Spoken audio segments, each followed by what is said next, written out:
میں چپ چاپ واپس اپنے چارپائی پر آ کر لیٹ گئی۔ میری آنکھیں بند تھیں مگر دماغ مسلسل سوال کر رہا تھا کہ یہ سب کیوں، کیسے، کب سے، اور میں ہی کیوں اس کی گواہ بن گئی تھی۔ اگلے دن صبح ناشتے پر ماں بالکل عام سی تھی۔ انہوں نے پراٹھا اور انڈا بنایا، مجھے دودھ دیا اور مجھ سے میری نیند کے بارے میں پوچھا۔ ماں مجھے کہنے لگی آج رات کو تم جلدی سو گئی تھی۔ میں نے سر ہلایا، میں نے کہا ہاں مجھے بہت نیند آئی تھی، لیکن اندر سے میرا دل کہہ رہا تھا کہ میرا دل جانتا تھا کہ وہ رات میرے لیے ختم نہیں ہوئی تھی۔ شام کو جب ماں نے مجھ سے کہا بیٹا آج رات درزی کپڑے دینے آئے گا، میں نے کہا کہ رات کو آنا تھا کہ تمہاری نیند میں خلل نہ ہو۔ میں نے اپنا سر ہلایا لیکن اب میں تیار تھی، اس بار صرف دیکھنے کے لیے نہیں بلکہ سمجھنے کے لیے۔ رات کو میں نے ماں کے حکم پر بستر پکڑ لیا لیکن نیند کو آنکھوں سے دور رکھا۔ شاید ماں کو پتہ نہیں تھا کہ میں جاگ رہی ہوں، لیکن میری سانسوں کی رفتار بدل رہی تھی۔ رات کے 10:30 بجے پھر دروازے پر دستک ہوئی۔ ماں نے دبے پاؤں جا کر دروازہ کھولا۔ درزی اندر آیا، اس کے ہاتھ میں ایک بیگ تھا، شاید کپڑوں کا بیگ تھا۔ ماں نے آہستہ سے دروازہ بند کیا اور اسے سیدھا دوسرے کمرے میں لے گئی۔ میں آرام سے اٹھی اور پھر اسی کھڑکی کے پاس چلی گئی۔ پردے کے پیچھے روشنی ہلکی تھی لیکن آوازیں وہ صاف سنائی دے رہی تھی۔ ماں نے پوچھا کیا کپڑے تیار ہو گئے؟ درزی کہنے لگا ہاں سب تیار ہو گیا ہے، آپ نے جو کہا تھا سب رکھا ہے۔ درزی کی آواز میں ایک خاص نرمی تھی۔ پھر ماں کہنے لگی اور جو میں نے نہیں کہا تھا؟ ماں کی اس بات میں ایک شوخی تھی جو پہلے کبھی نہیں سنی تھی۔ عجیب سی آوازیں آہستہ آہستہ خاموشی میں بدل گئی۔ میرے ہاتھ پسینے سے بھیگ چکے تھے۔ یہ سب جو ہو رہا تھا وہ کسی ڈرامے کا سین نہیں تھا، یہ میری زندگی تھی، میری ماں کی حقیقت تھی۔ تقریباً آدھے گھنٹے کے بعد میں واپس اپنی جگہ پر آ چکی تھی۔ میں سونے کی اداکاری کر رہی تھی جب تک ماں دوبارہ میرے کمرے میں نہ آ جائے۔ جب ماں میرے کمرے میں واپس آئی تو ان کے چہرے پر نمی پھیلی ہوئی تھی، جیسے وضو کیا ہو یا کچھ چھپانے کی کوشش ہو۔ میرے سر پر ہاتھ پھیرا اور آہستہ سے کہا بیٹی تم بہت اچھی ہو، ہمیشہ میرے قریب رہنا۔ میں نے آنکھیں بند رکھی مگر دل میں عجیب سا درد پیدا ہو رہا تھا۔ اگلے دن ایک نیا رخ سامنے آیا۔ درزی روز آنے لگا، کبھی دوپہر کو، کبھی شام کو، کبھی ماں کے کہنے پر۔ گھر میں ان کی آمد بڑھنے لگی۔ محلے میں لوگوں نے سوال کرنے شروع کر دیے۔ عورتیں ماں سے پوچھا کرتی کہ یہ درزی آپ کے گھر روز کیوں آتا ہے، کوئی خاص کام ہے؟ ماں ہمیشہ مسکرا کر جواب دیتی میرے شوہر کے پرانے دوست ہیں، کام بھی ہے اور اعتماد بھی۔ مجھے یہ اعتماد اب بوجھ لگنے لگا تھا۔ ایک دن دوپہر کو میں اسکول سے جلدی واپس آ گئی۔ گرمی بہت زیادہ تھی، میری طبیعت کچھ بوجھل ہو رہی تھی۔ میں نے دروازہ کھولا تو اندر سے ہلکی سی ہنسی کی آواز سنائی دی۔ میں آہستہ قدموں سے صحن سے گزری اور کچن کے پاس والے کمرے میں اندر جھانکا تو درزی اور ماں دونوں موجود تھے۔ درزی نے ماں کو کچھ پکڑایا ہوا تھا، شاید کوئی نئی چیز تھی، اور ماں ان کے ہاتھ پر ہاتھ رکھے، اور پھر ماں نے کہا آپ تو میری پسند کو سمجھ گئے۔ میں وہیں کھڑی رہی، نہ اندر جا سکی نہ واپس مڑ پائی۔ اسی شام ماں نے مجھ سے کہا بیٹی تم جلدی بڑی ہو گئی ہو، یہ دنیا بہت ظالم ہے۔ میں نے ماں کی بات کا کوئی جواب نہ دیا، لیکن میری آنکھوں میں جو سوال تھے وہ شاید وہ بھی سمجھ رہی تھی۔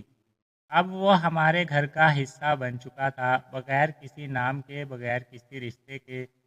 راتیں پھر ویسی ہونے لگی، پردے کے پیچھے کہانی چلتی رہی، میں گواہ بنتی رہی لیکن میں بالکل خاموش تھی۔ پھر ایک دن کچھ نیا ہوا۔ درزی نے ماں سے کہا اب کپڑوں کے ساتھ ساتھ کچھ اور بھی سلائی کا کام ہو جائے۔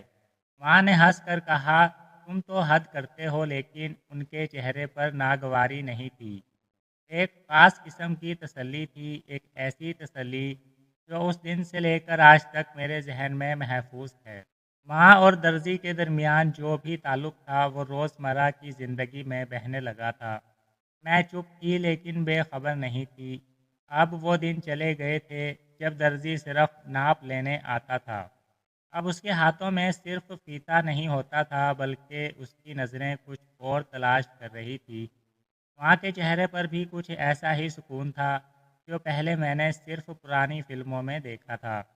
رات ہوئی تو درزی پھر آیا۔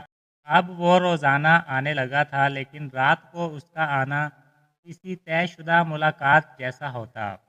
ماں نے مجھے کہا، بیٹی جلدی سو جاؤ، کل تم نے اسکول بھی جانا ہے۔ میں بستر پر لیٹ چکی تھی لیکن آنکھ بند نہیں کر سکی۔ رات 10 بجے دروازہ کھلا اور وہی ہلکی سی دستک جیسے برسوں کی پہچان ہو۔ دروازہ بند ہوا، آواز ختم ہوئی اور گھر میں ایک خاموشی شروع ہو گئی۔ اس بار میں نہ چارپائی سے اٹھی نہ کھڑکی تک گئی۔ میں بس اپنی جگہ پر لیٹی رہی۔ دل میں وہی سوال تھا، یہ جو ہو رہا تھا کیا یہ معمول بن چکا ہے؟ خیر صبح ماں بہت خوش لگ رہی تھی۔ ناشتہ دینے کے بعد مجھ سے کہنے لگی، بیٹی درزی کہہ رہا تھا کہ اب سلائی کے ساتھ ساتھ اگر کوئی اور کام ہو تو بتا دینا، وہ ہر کام سلیقے سے کرتا ہے۔ میں نے پہلی بار ماں کی بات میں چھپی گہرائی کو محسوس کیا تھا۔ اگلے دن چھٹی تھی۔ ماں نے صفائی کا بہانہ بنا کر مجھے صحن کے ایک کونے میں بٹھا دیا، خود اندر کمرے کی صفائی کرنے لگی۔ درزی دن کے وقت آ چکا تھا۔ اس کے ہاتھ میں سفید کپڑوں والا تھیلا تھا اور چہرے پر وہی نرمی اور وہی پرانا بولا بنتا کہنے لگا، آج دوپہر کو وقت نکالا، آپ نے کہا تھا دن میں بہتر رہے گا۔ ماں نے مسکرا کر کہا، آج گھر پر کوئی نہیں، بیٹی پڑوس والوں کے گھر گئی ہے۔ میں صحن کے کونے میں بیٹھی ہوئی تھی۔ سایہ چھایا ہوا تھا اور ایک انجانا سا خوف تھا۔ اندر سے ہلکی سی موسیقی کی آواز آ رہی تھی۔ ریڈیو بند ہوا اور پھر کمرے میں خاموشی ہونے لگی۔ اس کے بعد سرگوشیاں گونجنے لگی، لیکن ماں کے ہنسنے کی آواز، درزی کی آہستہ باتیں اور کبھی کبھی چارپائی کی ہلکی آواز۔ میں یہ سب سن رہی تھی۔ میرے دل کی دھڑکن بہت تیز تھی۔ کچھ دیر کے بعد درزی باہر آیا اور جاتے ہوئے مجھ سے کہنے لگا، بیٹی تمہاری پڑھائی کیسی جا رہی ہے؟ میں نے سر جھکا کر کہا، جی اللہ کا شکر ہے۔ وہ درزی چلا گیا۔ میں ماں کے پاس چلی آئی۔ ماں اپنے دوپٹے کے پلو سے پسینہ صاف کر رہی تھی۔ اس کے چہرے پر ایک عجیب سی تھکن تھی مگر ہونٹوں پر مسکراہٹ تھی۔ ماں کہنے لگی، بیٹی باہر زیادہ نہ بیٹھا کرو، باہر بہت گرمی ہے۔ میں نے آنکھوں میں آنکھیں ڈال کر ان سے پوچھا، ماں آپ درزی کو روز کیوں بلاتی ہیں؟ میری بات سن کر وہ ایک دم کانپ کر رہ گئی، لیکن پھر سنبھل کر بولی، بیٹی زندگی میں کچھ فیصلے ایسے ہوتے ہیں جو تم ابھی سمجھ نہیں سکتی۔ اب درزی کے آنے کے دن اور وقت مقرر ہو چکے تھے۔ ماں انہیں اپنی دنیا میں شامل کر چکی تھی، جیسے وہ کسی رسم کے بغیر ان کی شریک حیات بن گئی ہو۔ ایک رات ایسا ہوا جو میں کبھی سوچ بھی نہیں سکتی تھی۔ رات کا وقت تھا، کمرے میں ہلکی لائٹ تھی، درزی اور ماں اندر موجود تھے اور میں کھڑکی کے پردے کے پیچھے موجود تھی۔ اس بار ماں نے درزی کے کان میں کچھ کہا تھا۔ وہ ہنسنے لگا، کہنے لگا، اتنی خوشبو ڈال لی ہے کہ کپڑوں پر مہک آ جائے گی۔ ماں نے شرما کر کہا کہ یہ خوشبو تمہارے کپڑوں پر اچھی لگتی ہے، سلائی کے ساتھ ساتھ خوشبو بھی بیچا کرو۔ میں نے اس دن کھڑکی سے ہٹ کر دل میں فیصلہ کر لیا، اب میں کچھ نہیں دیکھوں گی اور نہ کچھ سنوں گی۔ یہ راز اب میرا نہیں، ان کا ہے۔ اگلی صبح ماں نے کہا، بیٹی اب درزی کی دکان پر اگر کچھ لے جانا ہو تو تم لے جایا کرو۔ اب میں خود درزی کی دکان پر جانے لگی۔ کپڑے دینے ہوں، ناپ واپس لانا ہو تو میں خود جایا کرتی تھی۔ ایک دن درزی مجھے کہنے لگا، بیٹی تم بہت سمجھدار ہو، تمہاری ماں بہت خوش نصیب ہے کہ تم جیسی بیٹی عطا ہوئی۔ میں نے پہلی بار درزی کو جواب دیا۔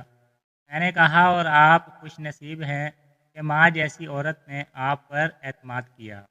میری بات سن کر وہ بہت حیران ہوا کیونکہ یہ الفاظ میرے دل سے نکلے تھے، میرے لبوں سے نہیں۔ وقت ایسے ہی گزرنے لگا مگر کچھ تعلق وقت سے آزاد ہو جاتے ہیں۔ درزی اب صرف ماں کے لیے ایک درزی نہیں تھا بلکہ ان کی باتوں، ہنسی، خاموشی اور تنہائیوں کا ایک پورا مجموعہ بن چکا تھا۔ شروع میں جو مجھے تجسس تھا وہ اب ایک خاموش قبولیت میں بدل چکا تھا۔ میں خود حیران تھی کہ ایک 15 سال کی لڑکی